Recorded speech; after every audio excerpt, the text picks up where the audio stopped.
секоја држава е должна да ги пријави несаканите ефекти од како последица од вакцинација. Докаде ги пријавува горде? Во Малмет. Значи, така. тоа е исто процесот е многу комплициран.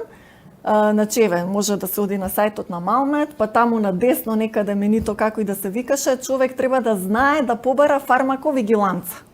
Кој од нас знае дека треба да бара фармаковигиланца? Обично, кога ќе дојде зортот веќе, нож до коска, тогаш луѓето почнуваат да истражуваат. Значи, тоа е онлайн пријавување, така. Значи може онлайн да се пријави, може и преку матичниот или преку диспанзерот, нели, тој што вакцинирал, вака и вака детето, нели, и сега имате случај кога некој ќе пријави, меѓутоа најчесто не се пријавува. Значи, оно што е одговорен да пријави, не пријавува. А за тоа следи глоба. Меѓутоа, ете, родителот не знае и така натаму. Прост пример само, значи во упатствата, инаку ќе те поправам и за тоа, може да се види составот на вакцините и производител, исто така на страната на Малмет. Треба да се знае исто како да се пребара, па таму има едно поле, треба да се стави шифра на вакцини J07 и кога ќе ставите J07 ќе ви излезат сите вакцини. Има таму датум кога е регистрирана, име на производител, кога ќе кликнете на линкот ќе ви го отвори упатството на вакцината и така натаму. Дали се веродостојни нивните информации на тој сайт? Да, да. Значи тоа е официјален сајт каде што мора сето тоа да биде пријавено и тоа се регистрирани лекови. Значи тоа е Македонска агенција за лекови и медицински помагала, Малмет. Значи секој лек се регистрира во таа агенција и на тој сајт, со тоа што вакцините си имаат своја шифра J07 за полесно пребарување. Така што секој родител пред да стави вакцина, убаво би било, според мене задолжително, да го провери упатството. Во тоа упатство ќе види чудеси. Значи ќе види дека МРП вакцината содржи човечки клетки, тоа се диплоидни човечки клетки, така се наречени, дека содржи сорбитол, кој што е, например, како пеницилин, значи антибиотик, за кој што исто некој може да е алергичен, а не се испитува предходно. Извинете, неомицин е антибиотикот, а сорбитол е состојка што предизвикува рак. Значи тоа е едно од оние цртичка бројче што додатоци што ги има разни во храната и така натаму. Исто така таму ќе видите во несаканите ефекти делот, е убаво да се види. Значи има некакви за време на испитување на вакцината, меѓутоа има и постмаркетиншки ефекти. Постмаркетиншки ефекти значи дека се прави експеримент во живо.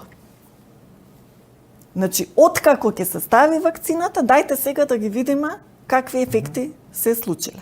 И сега имате разни таму кои што веќе се простудирани, па имате, не знам, лесни ефекти 1:100, средни, најкомплицирани запаление на мозок и така натаму, во одредени размери кои што е нормално да се појават.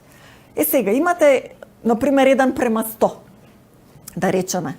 Некои од ефектите се 1:100, веројатно не е најретко што се појавуваат. И сега, лани се аплицираа 40 и нешто илјади МРП вакцини. Исто и 2018. Значи тоа е, таргетот им е од прилика толку, по 40.000 и нешто дози ставаат. За 2019, за денес не го проверив извештајот, меѓутоа до пред некое време немаше воопшто извештај за пријавени несакани ефекти. За 2018 од МРП вакцината имаше пријавено два случаи. Значи, од 40 и нешто илјади, 100! Тоа се 400. Значи, 1:100. Минимум 400, како нормална држава, ние би требало да имаме пријавено несакани ефекти. А и повеќе. Так. Затоа што се појавуваат и други, нели, што не се во тој ранг. 2 случаи. Па што сме ние? Рамбот луѓе, значи ништо не таргетира, супер сме. Не е така. Ние на конференцијата... Се крие од јавност. Се крие апсолутно. Не се дозволува да се пријават, Владо. Тоа е страшно, значи тоа е за судење. Дефинитивно. Од било кој лек имате несакан ефект, не само од вакцина, нормално. Ние немаме фонд, Така. Немаме фонд за обештетување, значи родителите се оставени сами на себе. Тоа чини пари. Дали ќе добие аутизам детето, дали ќе добие диабетес тип 1, исклучиво се добива од вакцина, тип 2 е друго, тип 1 е од вакцина. Автоимуни болести други, исто така се исклучиво се добиваат од вакцина. Интересно е да ние имаме спремано неколку видеа, ама ете тоа не се сетив, ќе го раскажам. За алуминиумот во вакцините е многу важно. Значи, зошто фактички се случуваат тие несакани ефекти? Сега веќе нема толку жива, мислам дека во БСЖ се уште има жива, нема фаќате за збор, повеќето се само со алуминиум. И сега кога ќе им кажете вие алуминиумот нели има тенденција да се врзе со мозокот, прави проблем ово, одговорот најчесто е тоа е соединение алуминиумско, не знам точно кое, и се разложува. Го релативизираат. И нема врска. Добро се разложува, ако е, не знам, алуминиум хидроксид, се разложува алуминиум плюс, не знам што, алуминиумот на што се разложува? Тоа е метал, као прво не е својствено така е, биолошки организам метал, да биде. тежок метал е.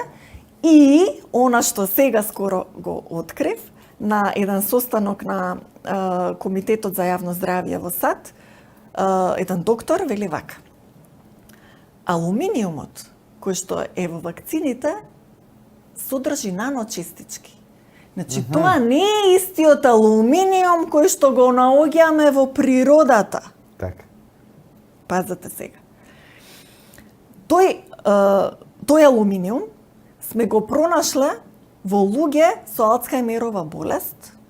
Значи, кога им се испитува, повеќе поприсутна во Соединетите Американски држави. веројатно, Од ден на ден. Алцхајмерова болест и останати автоимуни болести. Дали му е местото на алуминиумот во мозокот на човекот? Не му е. Дали сме сигурни дека таму е алуминиумот? Не знаеме. Никогаш не е направена студија. Дали има присуство на алуминиумот во мозокот? Никогаш не е испитано.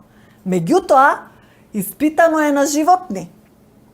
И да, тие го имаат алуминиумот во мозокот и тој останува во наредни 5, 10, 20 години. Страшно. Значи, многу мајки велат вака: го вакцинира детето со страв, ако нешто има начуено околу овие работи, добро е, се помена во ред, ништо не му е детево, одлично помена. Не. После 10 години може да Токму се така. јави нуспојава. Значи, не знаете кога може да се појави некаква болест како последица од таа вакцина, а вие нема ни да сте свесни дека е од неа. Исто и генерацијски не се правени студии, мајка на дете, па дали детето добило нешто од вакцината на мајката и така натаму. Значи, доктор Матеја Чернич тоа многу добро го објасни од Словенија на конференцијата. Таа има цела книга напишано, идеолошки конструкции на вакцината. Значи, самиот наслов кажува дека вакцинацијата е идеологија.